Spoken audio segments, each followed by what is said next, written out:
the more machines can do our job for us, the better you're going to need to become at the things machines can't do.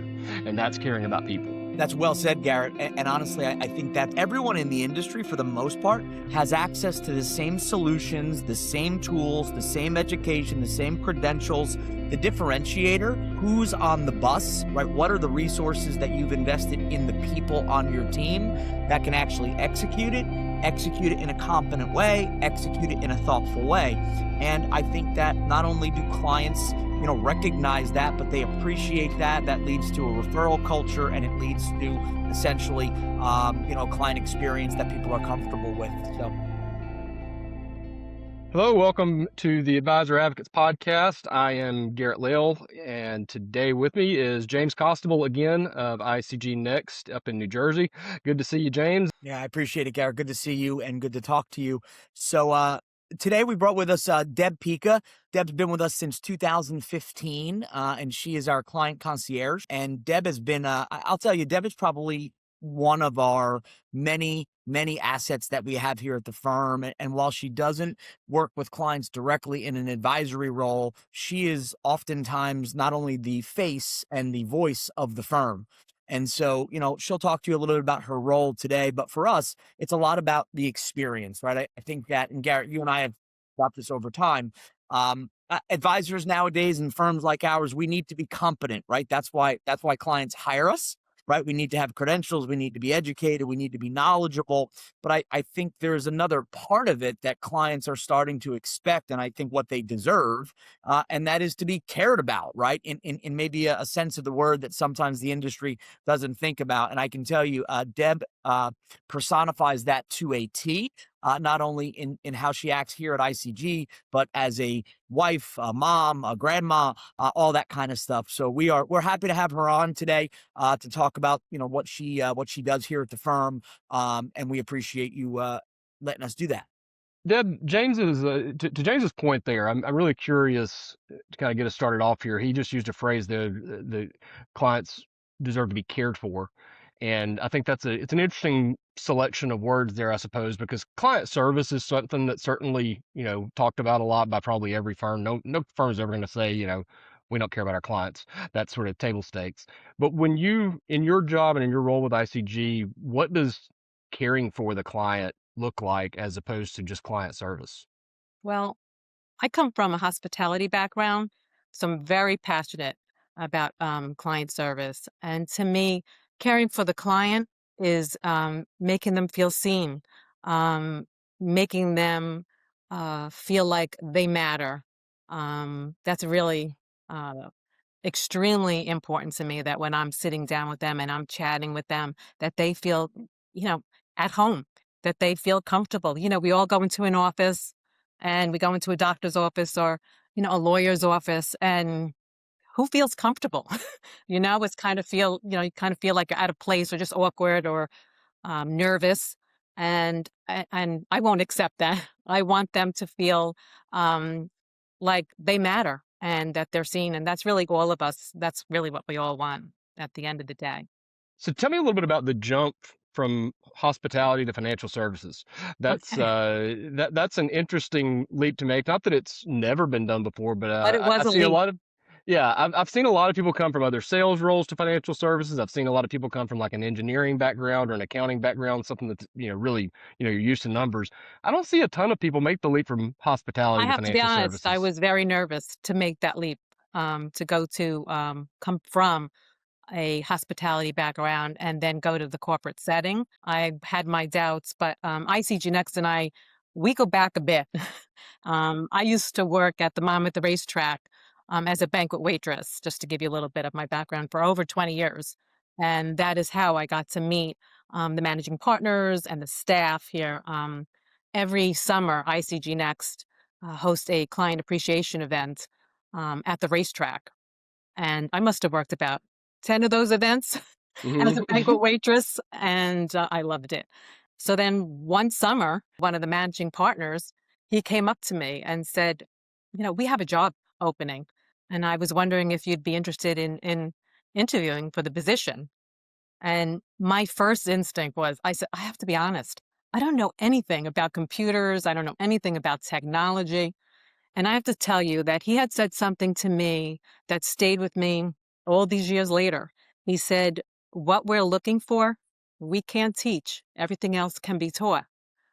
And I just love that. And I said, "Okay, I'm gonna give this a try." And I've enjoyed it. Just to give you, an idea too, Garrett, and I'm happy that Deb brought this up. So over the years that we had been doing that event for our clients and their families, the reality is, Deb had been there in many different senses of the word, right? So helping to, set the event up, being a contact for us. And so not only did we get to know her, even though it was only once a year for a few hours, but every time, when we would get there, we'd be like, "Oh my goodness, great to see you, Deb." Actually, we met her sister, we met her mother, but all of whom worked there with her. And what's interesting is even some of our clients at that point, got to kind of know her, even albeit just that one time per year. And I think, what we were looking for at the time, and we were going through some branding and marketing changes, at the firm around that time. And we're like, wow, Deb really again, personifies what we're looking for in terms of who our clients are going to deal with when they come to our office or when they call into the office.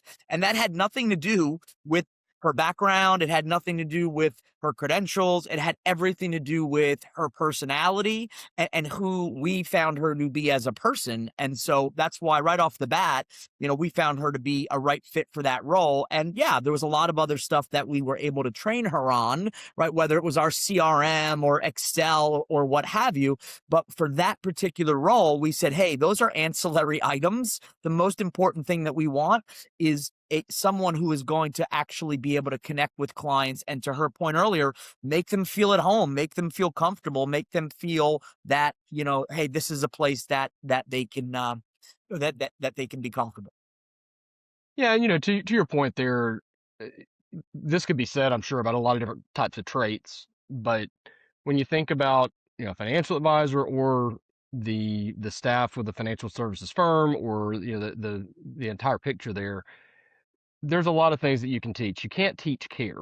You can't teach that ability to care for the client, to empathize with the client, to truly care about the client, and not necessarily in the a lot of people in this industry. I don't even mean for it to sound like such a derogatory thing, but because it's something you have to do. But a lot of times you see in this industry, the service aspect of it is it's to make the client feel good for the firm's benefit, and you can tell that, right? But it feels much different when you can tell that the service and the care for the client is genuine and truly for the client's benefit, not just for the benefit of the firm. If They that could makes any always sense at tell. all. I think people can always tell if you're faking it, if you're not being genuine.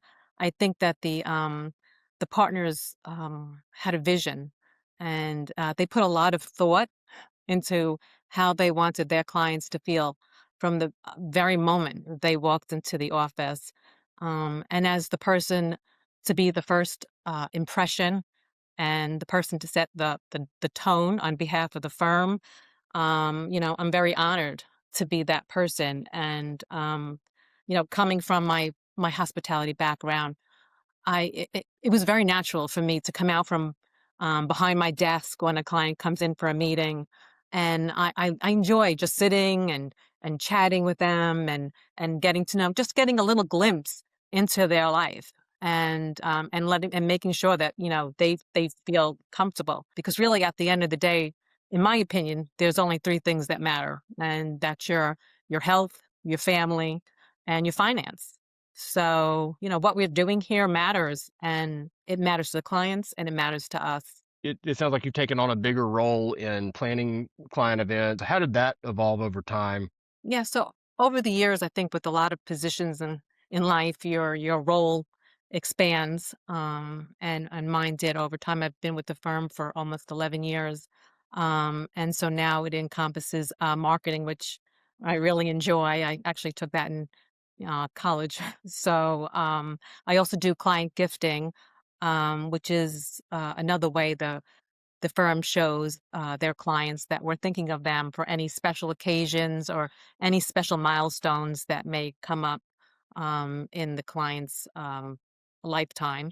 And I also I plan all the client events, and there are several throughout the years, throughout the year.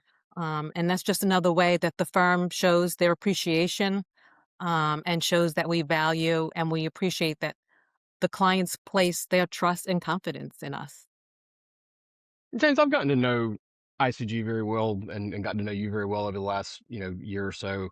And I know the culture of your firm, and it's special. And I don't say that, you know, I- I don't want that to sound disingenuous. I'm just trying to buddy you up because you're on the podcast. You know what I mean? I've said this before, but I do. I really enjoy working with firms that truly do get it, whatever that it is. And one of the things about ICG is your culture. I mean, I've everything from having you on podcasts to conversations you and I have had one on one to the What's Next podcast that we do to even when the I'll get a call from your office that I need to fill out a form for my tax information or whatever it is. Like there is even when I no show a podcast because my kid's sick, uh, I have never had an experience or a conversation with anyone at your firm that wasn't handled with just graciousness. It just in your everybody in your firm has such a genuine care and empathy for others and a grace about them and the way they handle people. That's something again you can't teach that. But what can you? It's one thing to have that desire to create that culture, and to some extent you can't teach it. But at the same time, having that desire doesn't guarantee that it's going to happen. There are still steps that you have to take to execute that vision. So I don't think that's even a question, but just unpack what I'm saying there in some way. You know what I'm trying to say, right? I Yeah, you know what I'm trying to say. How do you do that? How do you execute it? I know what you're trying to say, and Garrett, I think you were the one that said somewhere in your comments there's a question, and I've learned Yeah, that. Uh, that's it.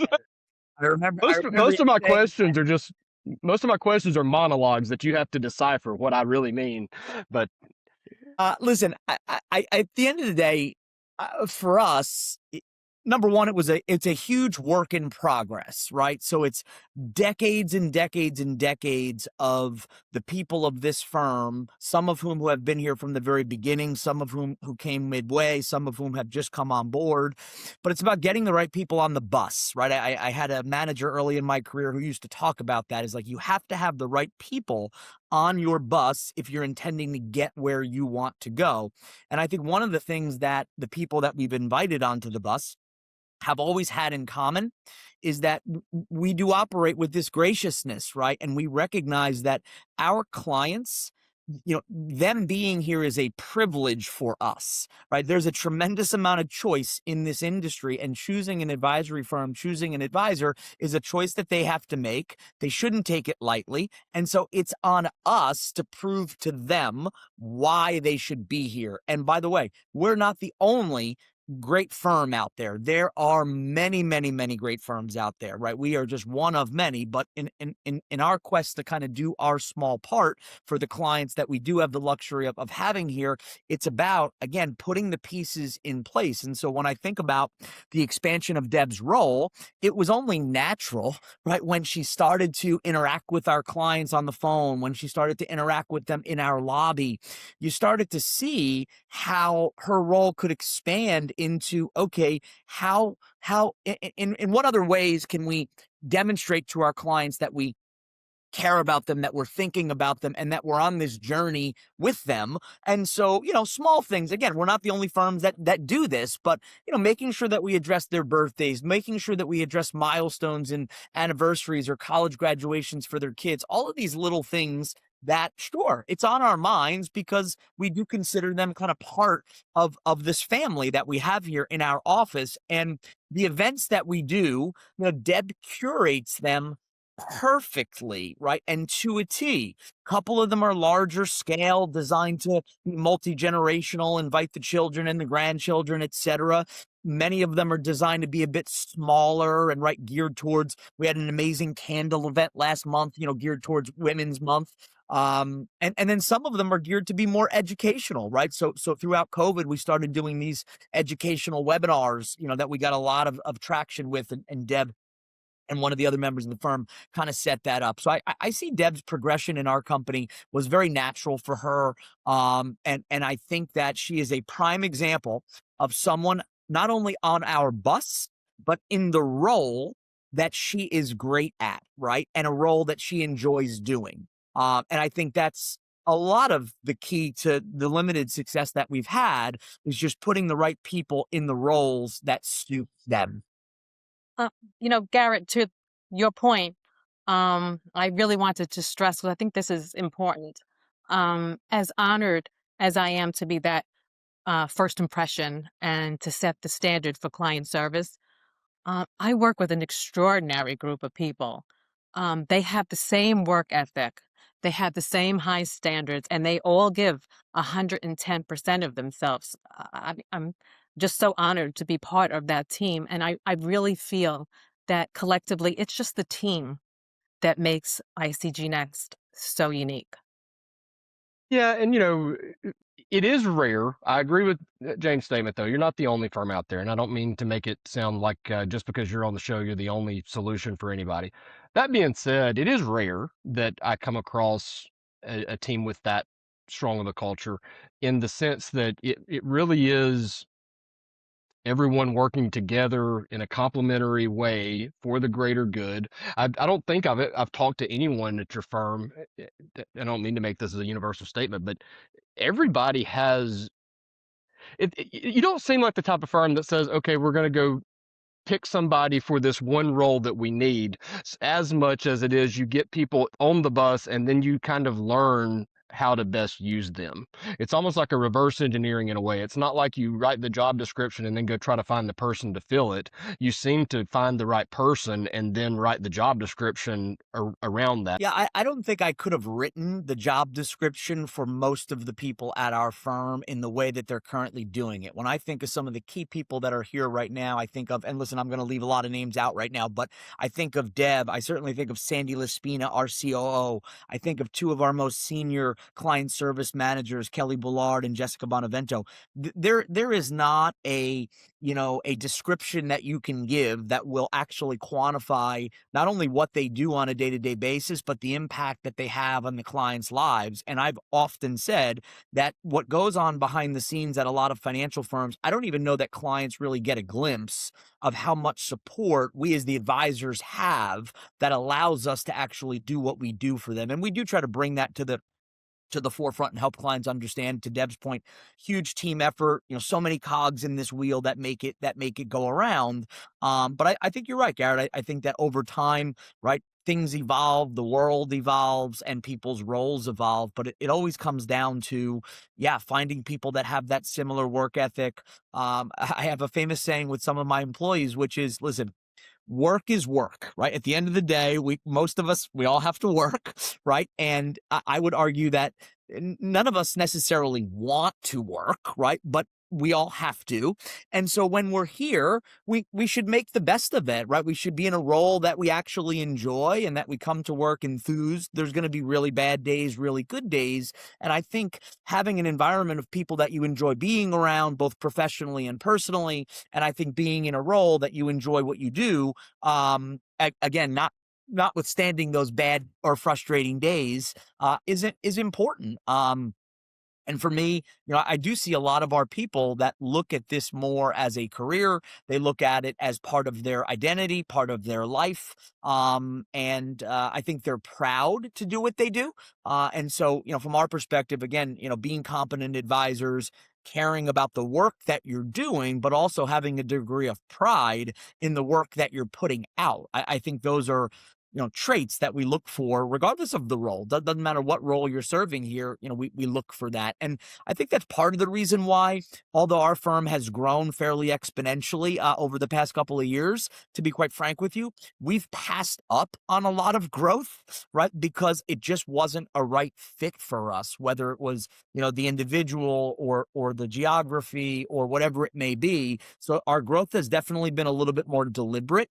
It works for us. And I think that's important, right? Just making sure that you have real clear provisions on what that growth should look like. one of the things that so I'll be just as blunt as I can be. I am not good at all at the things that Deb sounds like she's really good at. That is not that I don't care for people, but I'm terrible at knowing I can't come up with the perfect gift idea and the perfect way to express my gratitude or feelings towards someone. That's something that God bless my ex-wife. She was the best at that. She was always great at coming up with gift ideas, and I was terrible at it. But from an advisor standpoint, that was something I always had to. I'm good with numbers. I'm good at the X's and O's of the business, but that type of thing was something I always had to put 2 hours of effort into thinking of something that someone like Deb could think of in 30 seconds and how to execute that. And there were some, firms that I worked with that my clients, you could tell they just really appreciated and loved the experience that they got to have being a part of that firm as opposed to maybe the firm that I was at before. You can see the uptick in client satisfaction with that type of a culture.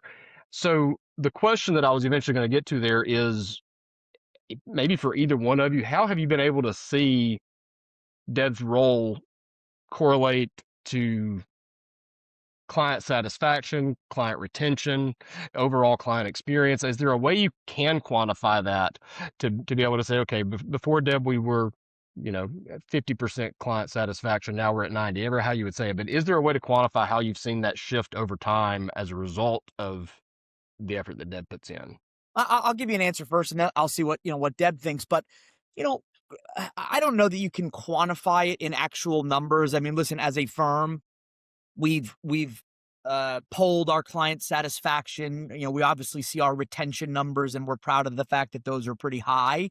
My answer is a much, much less qualitative answer, and that is I very, very often, and again, I don't know how often, but it feels like very often, I get from clients in our meetings, James, oh, by the way, Deb is wonderful, right? Or Jess is wonderful, or Kelly is wonderful. So I'm constantly reporting back to my team after I come out of a meeting and, oh, hey, I just wanted to let you know so-and-so really appreciated that call that you gave them or that gift that you sent them or that card that you sent them. So for me, it's just a feeling, which is a lot of how this firm is run, actually, that I get that our people are doing the right thing and that it's being recognized by clients. And again, I just think that's a part of the culture and perfect example is, we had a new prospective client into the firm yesterday. Obviously to remain nameless, they were bringing their daughter with them, 3-year-old daughter, and so Deb had ready for her a small coloring book. And we were just like, the clients were like, "That's so thoughtful of in doing that." But again, it's not. Sure, we want to put on a good impression for our prospect, right? They're considering our firm. We want to put our best foot forward. But I don't really think that was Deb's intention, right? The intention was just to, hey, she's a grandma. She was a mom. She's a mom. So it's like, hey, a 3-year-old is going to maybe need something to keep her attention while their parents are talking about an important topic. So I think that really just does go to speak to the level of caring and the level of thoughtfulness that, Deb puts into her role.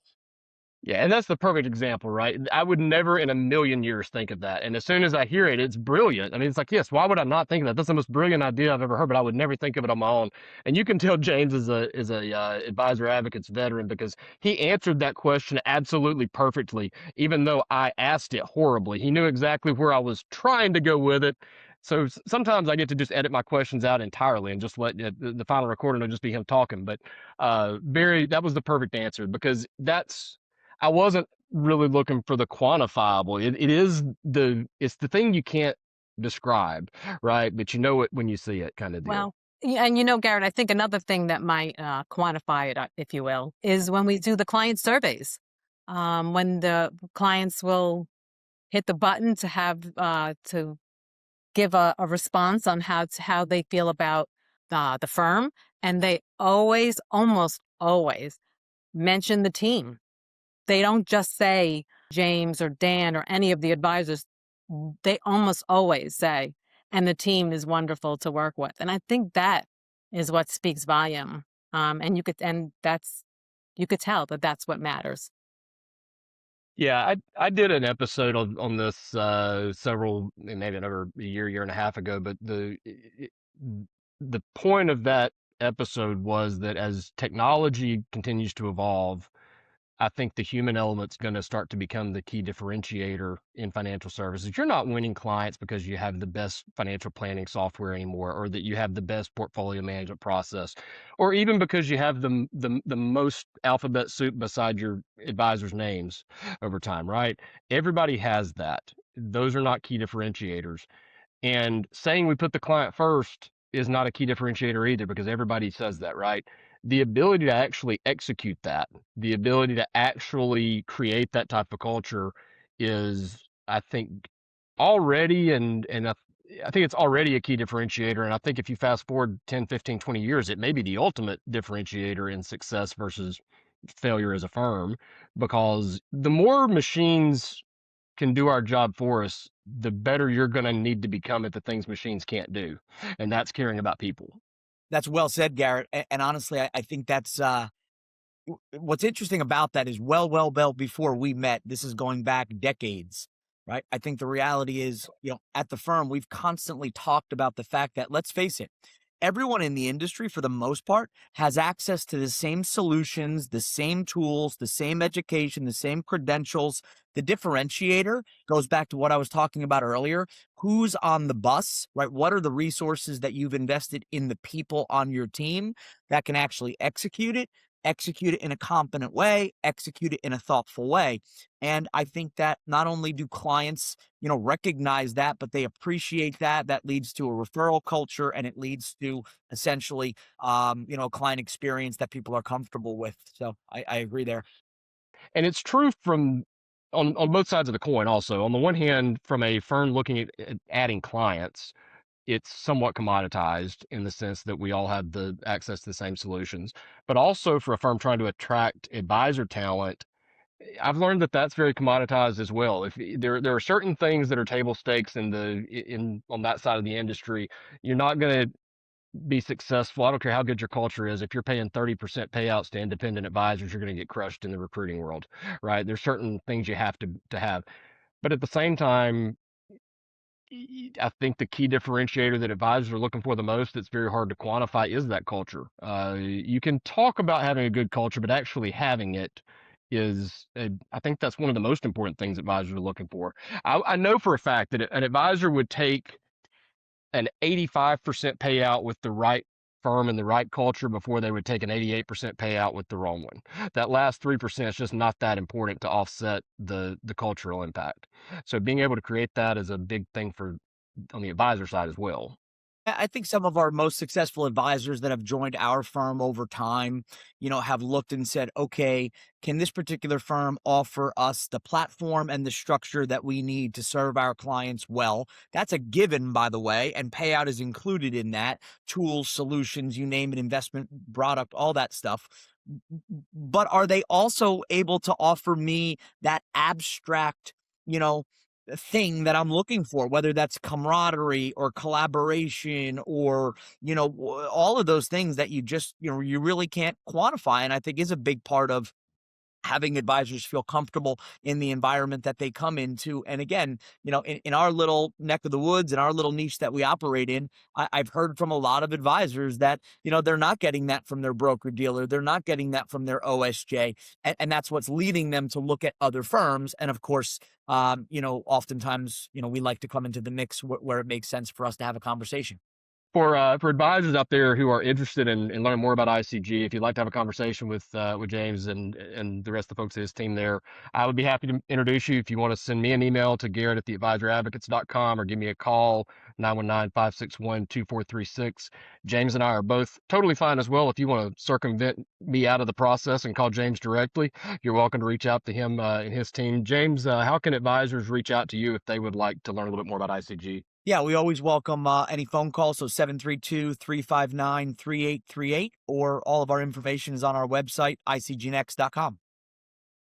Awesome. Well, Deb, it was an absolute pleasure having you on here. Really appreciate you Likewise. taking some time out this morning. It was awesome hearing your story and your journey. And I just love I really do genuinely enjoy learning more and more about the ICG story and the team as well, because it's really cool. The more I know about you guys, the cooler the story is. So appreciate you sharing it Awesome. Thank with you. us. Thanks, Appreciate it. Garrett. Appreciate it. Thank y'all. Have a Bye-bye. good one. Bye.